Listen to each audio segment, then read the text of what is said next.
Welcome back to the Nacho Kids Podcast. We still married, y'all. Surprisingly. Yeah, after the last recording, that was fun. It's fun watching the comments and other people laughing about it, which is honestly part of what I enjoy most about what we do is bringing out the laughter in people, because otherwise it's such a sad topic. Families suck otherwise. Yep. Oftentimes. So I want to make it fun. Well, and it just showed you what a day in our life looks like.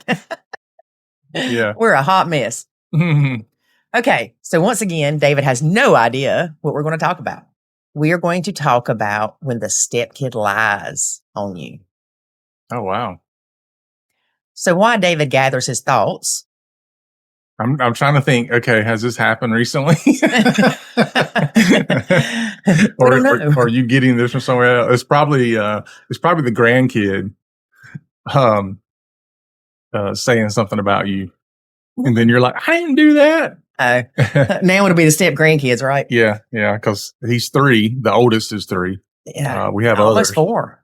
Yeah, before November. So he's a trip, and he's at that fun age. And he can't say his L's. So instead of Lolo, I'm Yo-Yo. Yeah. And so last night I had him telling Lori she was a loser. And he was like, Yo-Yo, you a user. And I'm like, no, you're a user. He's like, I'm not a user. Yeah. He was in rare form yesterday because when he said he wanted a Minecraft cake for his birthday, and I'm like, you're not getting one. He almost started crying. He was tired. Yeah. We don't need to get him in the evenings. He's tired and grumpy. I know, but so much fun. Yeah. For you. Okay. So we did experience instances where what the stepkids said and what I said were not the same. Yeah. A good example of that is when I would wake the kids up for school. This was pre-Nacho. Prior to me waking them up for school, David's mama woke them up from school. And she would wake them up.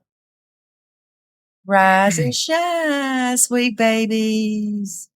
Good morning. Mama was going to fix your breakfast. That's the way you're supposed to wake up little bears. Yeah. Well, I would open the door and go, rise and shine, kids that ain't mine. A little more loudly, not as lovingly. It was obnoxious. It wasn't like mean, like rise and shine, kids that ain't mine. That's what it sounded like. No, it didn't. So anyway, later that day, this was when we were in the middle of our crap, right? Or maybe the start of it because I was still getting them ready for school.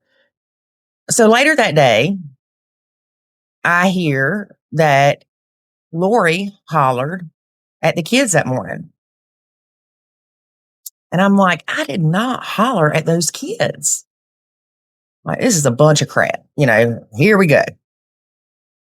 Well, we talked about it and how I said I didn't holler at the kids, blah, blah, blah, blah, right? Mm-hmm. It wasn't until a couple years later that I realized that, wait a minute, Nacho is actually what helped me realize this because of the whole self-development stuff, right? Mm-hmm. So I'm like, wait a minute. It makes sense now. They were used to Mama. Good morning. And here I come. Rise and shine. Yeah. That is hollering. When you compare it to what they were used to. Mm-hmm. Was I hollering at them from my standpoint? No. But their perception was that I was hollering at them. Yeah. Well, I mean, technically you were. You just weren't. Here in the South, when we say somebody's hollering at you, usually it's negative, like they're fussing at you. Mm-hmm. I don't know, because I'll say I'll holler at you later. Yeah, but typically if somebody's like, don't holler at me, it's usually like, don't fuss at me. Right. Or don't scream at me, or don't raise your voice to me. Right. But in this case, it wasn't that you were doing something negative. It was that you were literally just waking them up with your voice elevated. With my energized morning self. Yeah. So were you yelling or being louder than normal? Yes. So they weren't. Maybe louder than normal for Mama. Probably for you. I don't know. You're loud all the time. Yeah. And I wake up. You're loud and obnoxious all the time. So anyway, the point is their perception of what happened was not that they were lying about you. That was just how they perceived it. Right. Now, how it come across to other people was probably different.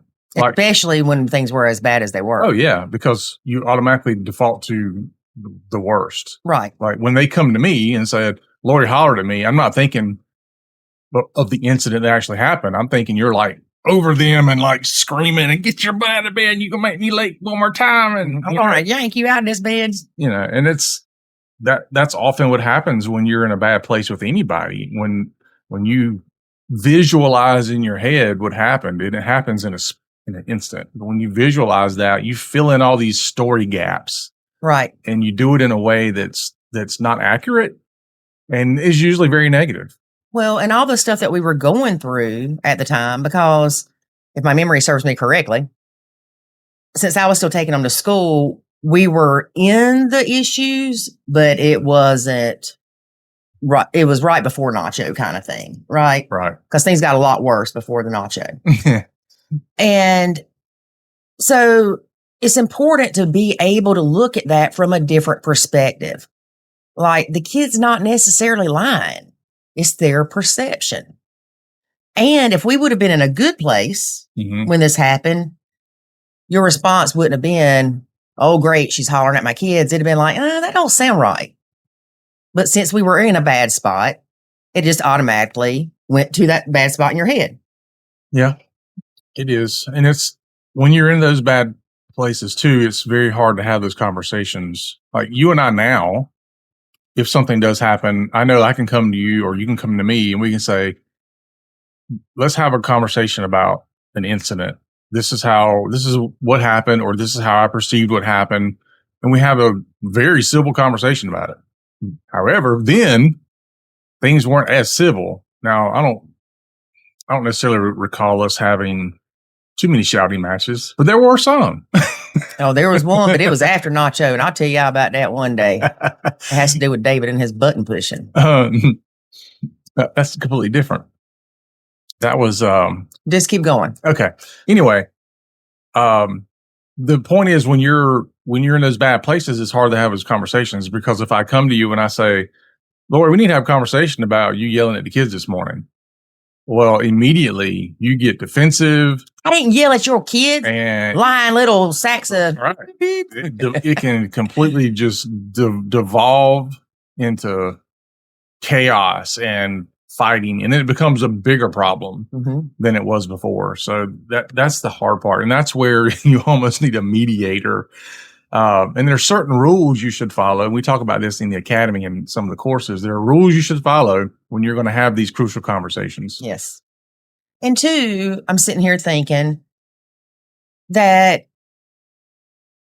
it kind of hurt my feelings too, because it's kind of like when Dr. Butler told me they're not your kids. Well, it hurt my feelings because I'm like, I did not holler at those kids. But through the self-development, learning to Nacho properly and all that stuff that's tied in together, it's one big bundle of tools. It helped me realize that, wait a minute, I need to look at things a little differently.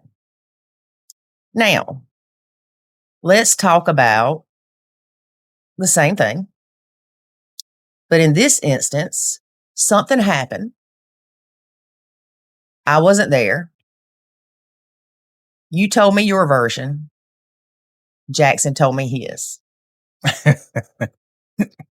And they don't match. Nope. And it's hard as a parent to look at your child and go, I think you're lying. And it's hard as a spouse to look at your husband and go, I think you're lying. You don't want to think that either one of them is lying. So what's that saying? Your story, my story, and the truth. And then there's the truth. Yeah. That's kind of how it is. But again, how do you address that with your kid? Of, I don't think you're telling truth. Or David, if I went to Jackson and said, well, David said that's not what happened, then he's going to hate you. It's going to make him madder at you. So then the kid is like, well, my mom thinks I'm a liar. David convinced her I'm lying. Mm-hmm. Or if it's the other way around, David will be like, she's never going to believe anything I say because she's going to believe her kid. And I have to say that a lot of times we react to things and don't even see how we react. For example, I bring this up often. That time Jackson was on the couch and you said, get your lazy butt off that couch and do something. That was yesterday. It was not. And I was standing there, so I saw this, right?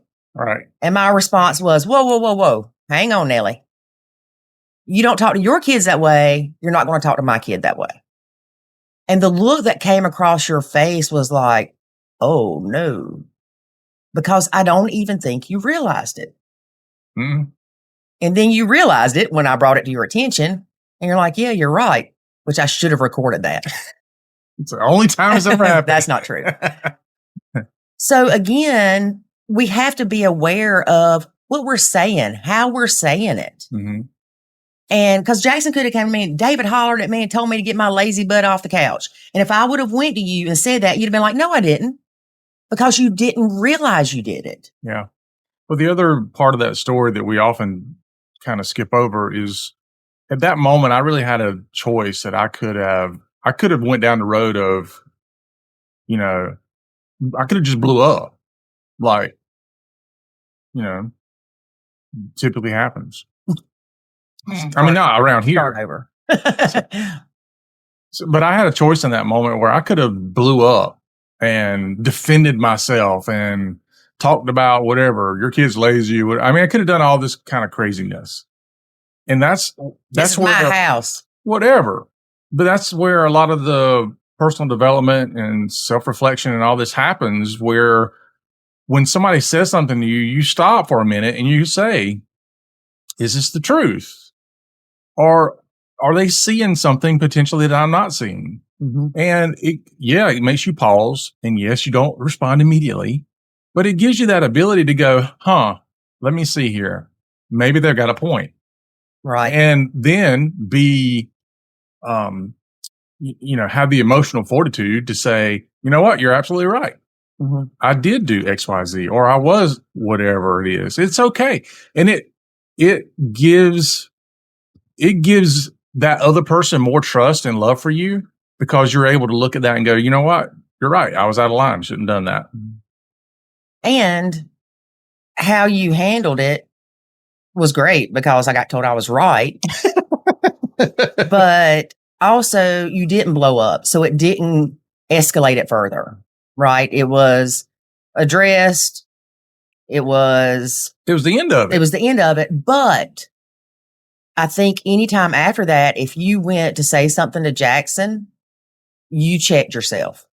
Yeah, which I try to do anyway. But yeah, there are certainly times, mostly when, if I'm aggravated or I'm tired or I'm hungry or all these other things, I have to be very careful with anybody, not just in the house, but even at work or other places. I have to be careful not to let those things come into my conversation and be aggravated with somebody else or show it or whatever. It's hard to do. That's very hard to do. Yeah. So we've talked about perceived lying. Yep. Let's talk about actual lying. Yeah. Flat out lying. Flat out lying like a rug. Yeah. We've experienced that before too. Well, speaking of, I got to tell you this, it's hilarious and it's completely off thing. So, I always say to the kids, you're lying like a rug. Yeah. And, I'm really big on the lying thing. And I've always told them, don't lie. Uh-huh. Well, with Ethan, that bites you in the butt, because he's like, well, I was just telling the truth. But Branson sent me a picture the other day of a rug, and the name was Lori. The name of the rug was Lori. He said, how you always say lying like a rug? Here you are, lying like a rug. Yeah, that's one of those sayings where I think it was years before they finally realized what that even meant. Yeah. They still probably don't know. Yeah, but we've counseled a lot of couples, coached a lot of couples that I mean, honestly, they have some craziness where kids are lying about stuff. And I think sometimes it's even so bad the other parent knows they're lying. They just don't know what to do about it. Right. And that's the other thing. So say Jackson said something to me and about you, and I know that just it doesn't sound right. It wasn't your character. It's, and then I'm like, oh, wait a minute. He's mad because whatever. You start thinking back of, why is he lying? So when we talk to these couples and there is obvious lying with the stepkids, how do they handle that? It kind of depends on what they're lying about. Yeah. They could be lying to bio mom saying, Lori does this, or dad doesn't do this because they want bio mom to give them something, right? Like, dad never takes us anywhere. That's a lie. We just came back from such and such. But to bio mom, it's, oh, I'll take you somewhere, honey. Right? Yeah. So kids are not always innocent. We know that. But there are also times that kids lie about big stuff. Like, Lori hit me. Or so-and-so touched me inappropriately. Yeah. That's a big one. We've talked to many, many couples about that. It's shocking, actually. Yep. So when you know that the stepkid is lying, as a step parent, it's not going to be beneficial for me to go to David, your kids are lying. You can't believe what they're saying, blah, blah, blah. It needs to be a calm conversation. It needs to be, David, I'm concerned. Because none of that happened. What can we do to make sure I'm not accused of these things later? Right? Cameras. We put up cameras. Yeah. I'm a big fan of cameras. Not in the bathrooms, even though we did convince one of the kids there was a camera in the bathroom. And so he would stack the toilet paper up above the light switch because he thought that's where the camera was. Well, just in context, we had these light switches that had the motion detectors on there. Yeah. And so lights would come on when they walked in the room and they'd go off after a few minutes because the kids would never turn the lights off. That's the way we solved that problem. And so one day I put these motion detector things in there and one of the kids walked in and was like, what is this thing? And I'm like, it's a camera. So it wasn't that we were trying to convince them that there were cameras in the bathroom. It was more of a joke and they just never questioned it. They just went back to those. Oh my God, there's cameras in the bathroom. I'm surprised they didn't tell your eggs. Yeah, I know. Oh gosh. So I didn't have to worry about them like trying to smoke in the bathroom.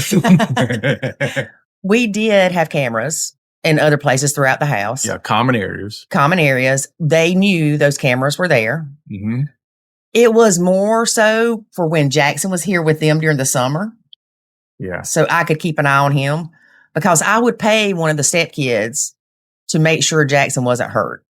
You don't have to babysit him really, but just make sure the others don't kill him, right? Keep an eye on him. Keep an eye on him. Make sure he doesn't need anything. Make sure you don't get into something. So if I looked at the cameras, if Jackson wasn't at his computer and I didn't see him in the living room, then I knew he was in the bathroom because I could see he wasn't upstairs.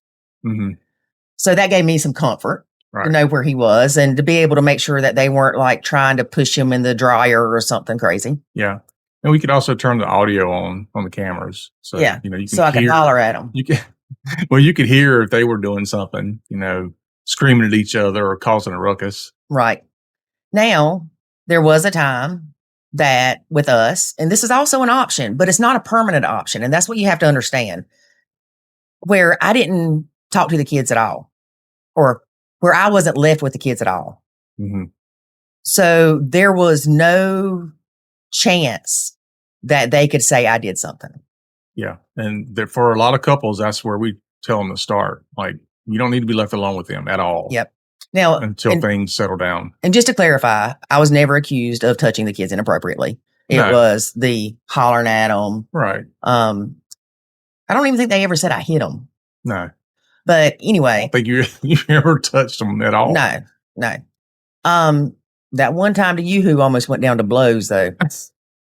But anyway, we felt that it was best with these stories being created because there were 4 of them, remember?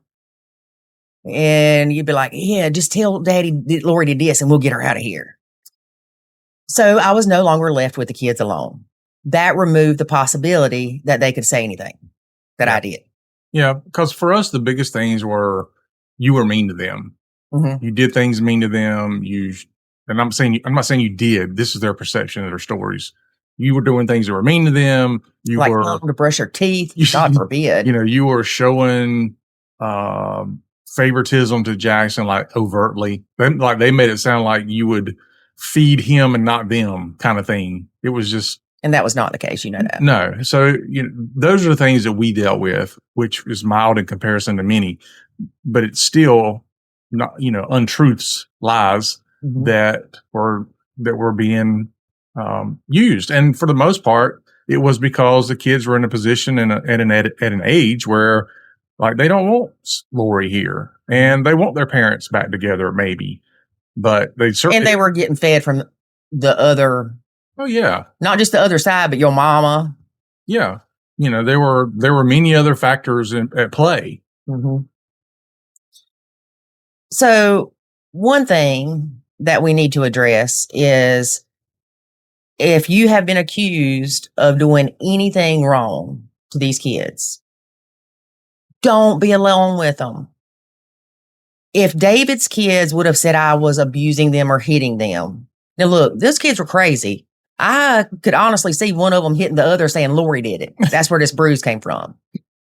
And if they would have done that and kept up with the story, I could have lost my kid, right? I mean, these can be damaging consequences to these lies. Mm-hmm. If the lies the stepkids are making up could affect your custody of your own children, something has to be done immediately. Mm-hmm. Even if that means when the kids come to visit David, I'm not here. Or David takes the kids somewhere else for their visitation. Yep. At his mama's, at his sister's, whatever. That way, again, you remove the possibility of them saying anything was done. Yeah. I mean, at that point, you just have to look at things like risk management. Right. Now, I want to bring up something. We talk about our dogs a lot. We have the old dog, the OG, or the OD. Yeah. And she's more yours than Jackson's dog, I'd say. She's everybody's, but like Jackson loves this dog. He would honestly say, and I'll never forget this. He's like, Mommy, when I'm going to my dad's, is your heart kind of sad because you miss me? And I'm like, yeah. And he's like, that's how I feel about Ziva. So the old dog. And then we got the two crazy puppies. Well, one of the crazy puppies is mine. I go to break a treat in half. Which dog do you think gets the bigger piece? Yours? Well, it's obvious because she's fat. But really, I have to sit there, and this goes to show you this is not intentional when it comes to your stepkids, right? Because we're going to say Kai's my stepdog. Okay. And then Veda's my fat dog. But I'm standing there with a treat and I break it. Your bio dog. My bio dog. I break a treat and they're both sitting there. Well, which one do I have a different connection with? Right? Mm-hmm. My baby, the chunky one. So I make an effort to be fair.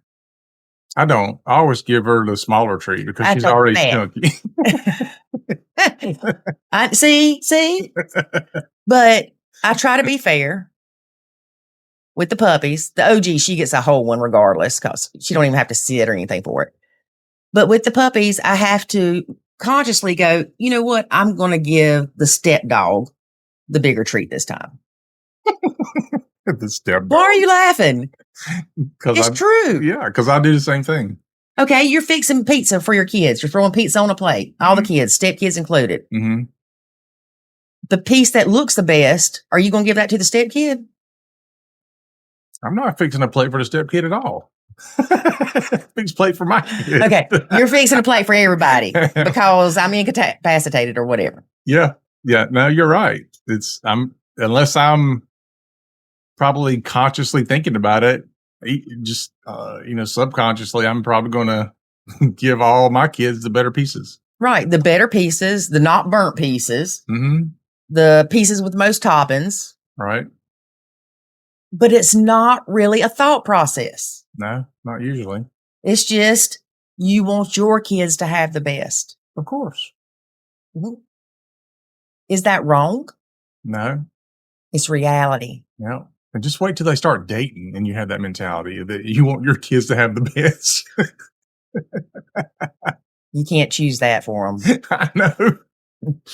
We're not going down that road. We're not going down that road.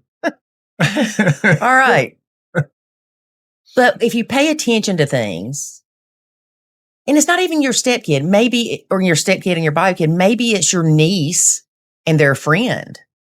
Mm-hmm. Which one are you going to give the bigger piece of pizza to or the better piece of pizza? Your niece. Right? Maybe. It's just a given. Okay. Turn it around this way. Mm-hmm. You're getting drinks for me and a friend of mine.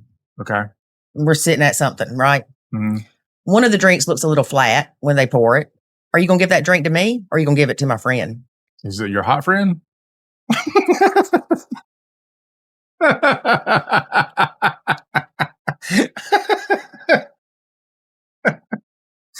going to give it to you, darling. What if my friend's hot, David? I'm still going to give it to you. Why? I mean, is it like you're thinking, oh, I'm going to give the friend the crappy drink? It's no. No, I'm going to give you the better because I have a relationship with you, a positive relationship with you. Some days.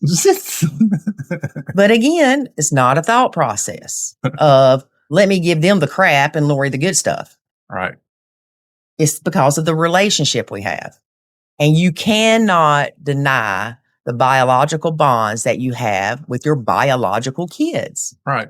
You should, like, if it was if the scenario was you're going to get a drink for me and Jackson, I almost always assume that, if there's a little bit more in one bottle than the other, you're probably going to give it to Jackson. It depends. And so, even if you did, not that I'd ever noticed, but I don't know. Even if you did, it wouldn't bother me. Like, I wouldn't look at it and go, well, here's something that happens often. Honey, here's you. Honey, what do you want to eat? And I'll say, for example, I'm so tired of freaking eating. I might say something like, I'd like to have Chick-fil-A. And then you might say something like, well, let me go ask Jackson and see what he wants. And then you come back and say, well, Jackson wants Bojangles. So what do you want from Bojangles? And I'm like, what the crap? Bojangles is not my option. Guilty.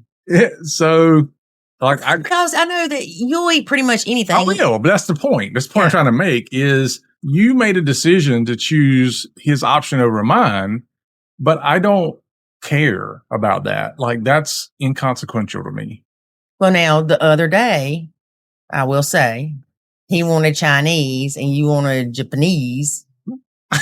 Japanese. What? Japanese. All right. Well, at least we were both in Asian territory. Yeah. So I asked him, I was like, what about the Japanese? Mm-hmm. And he's like, okay. But if he would have said no, then you'd been eating Chinese. Exactly. Or I'd have went to two different places. Yeah. Well, yeah, you would do that. I would do that. So. Because I want everybody to be happy. Yeah. That's that middle child syndrome crap. Yeah. Well, I think I'm more flexible on a lot of things, but certainly food. So I don't really care. Just give me something. I'm so sick of the food discussion, and I don't know why it falls on mostly the woman, and we're going to say that, to, honey, what's for dinner? I'm going to start asking you. So that's it. I think I've explained this ad nauseum, but I'll explain it again. Ad nauseum? Ad nauseum. Ad or ag?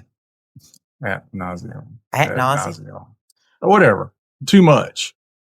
Because you care more about what you eat than I do. And so I'm like, I don't care if you go here, here, here, here, here. Just let me know where you're going. I'll pick something from there. Whereas you have more, I want this from here, or I have a taste for this, or I don't want that. And so it's easier to start with you.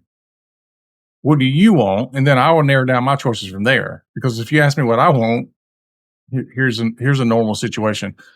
Honey, give me some options of what you want. Okay, I want Chick-fil-A or Bojangles. And then you're like, what about Taco Bell? And I'm like, Why didn't you just tell me that that's what you wanted to begin with? Well, that doesn't happen all the time. But let's talk about when it's not going out to eat and it's cooking. Okay. Which I hate to do. Why is it up to me to decide what's being cooked?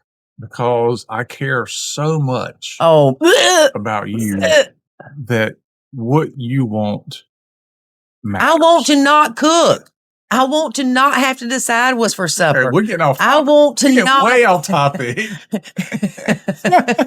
Let's get back to the line. Yeah. Well, you're lying. Okay. We'll discuss this later. All right. David won't let me go down that rabbit trail. No. Just be thinking about But that's dinner. what I want. And thinking about dinner tonight. Let me know what you want. I'm eating cereal. Okay. S'mores. That's fine. I'll cereal.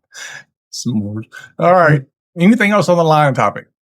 Well, what about when the stepkid not lies to you, but lies to, say, your family? Mm. So then you have your sister or your dad, we'll pick on your dad because we usually pick on your mom, come to you and say, David, Ethan, we always use Ethan. Ethan said Lori kicked him in the head.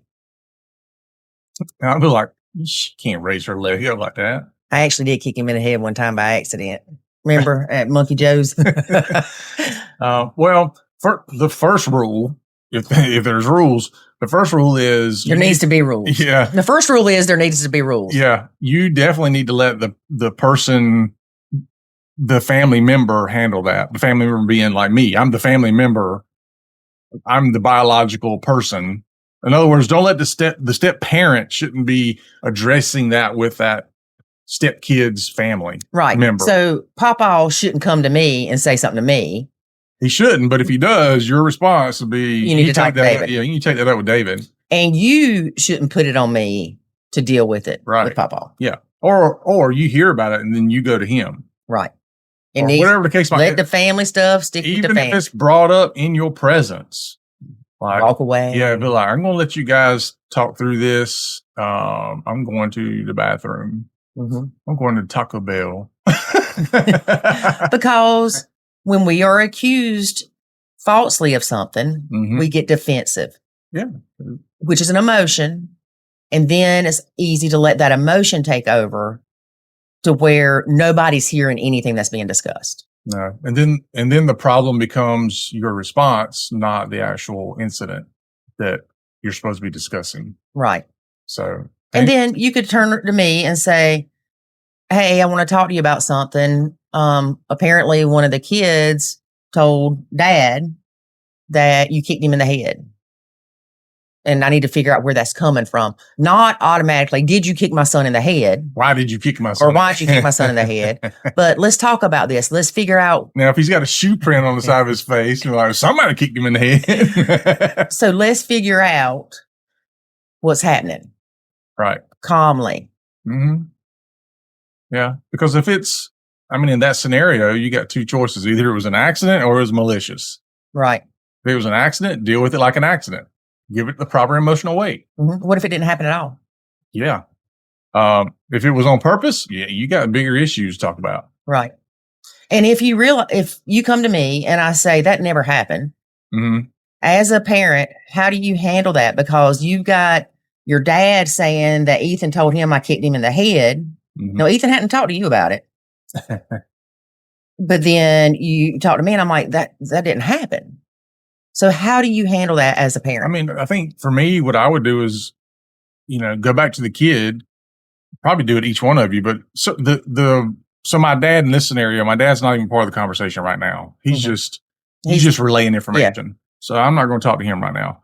I'm going to the kid and then come to you. But I want to know from okay, tell me exactly what happened. Like act it out if you have to. I want to see what's going on because maybe you were getting in the car and you threw your leg over a seat or something and you thought you might have hit the seat and you actually hit him. Right. Whatever. And he never said anything. Right. You're like, I didn't kick him. Well, I actually did. You just didn't know it. Right. It wasn't on purpose. Whatever. So I'd go back through and I try to let's break this down and analyze it and find out what's going on. And then I'd go back to you with the same thing. But I would really try to figure out how could this have happened, potentially have happened, but yet they have so drastically different stories. Maybe, not always, but maybe you can start finding out where the commonalities are. And you're like, oh, I see what happened now. And I also see where both sides of the story could come from. It's not that either one of them are necessarily wrong. They're just seeing one thing in two different ways. Okay. Or it could be that, no, you're absolutely right. It didn't ever happen. And my kid is coming up with a crock of crap trying to get somebody in trouble. But guess what? You get to be the investigator. Who is it? Sherlock Holmes. You get to be Sherlock Holmes, and you got to put all the evidence together and you got to come up with a conclusion.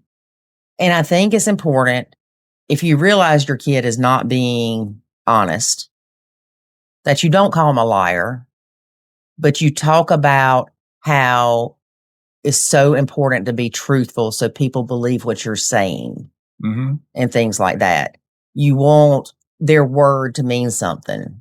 You don't want them to think that lying will get them places. Right. So with all that being said, if your stepkid is lying on you to their parent, you need to discuss that with the parent. But you also need to be able to look at it with an open mind and try to see it from their perspective to see if it could be viewed that way. If your stepkid is lying to their other parent in the other home about you, that needs to be addressed between the two bio parents. Yep. And the other thing I would say too is look at how you can even avoid this happening from the beginning, period. Duct tape. Well, just, like we mentioned, don't have the interaction with the kids, or if the kids come over and then you're not there, whatever the case might be, until you get to that point in your relationship where you can be there and not have these things happen. What actions can you take to remove those risks from happening? Right. All right. All right. Well, we'll see you again next week. And remember, life is good when you nacho. You weren't supposed to say that. Life is good. I'm not saying it now. When I nacho. All right, ready to wrap it up again? No, this is it. I'm leaving it just like this.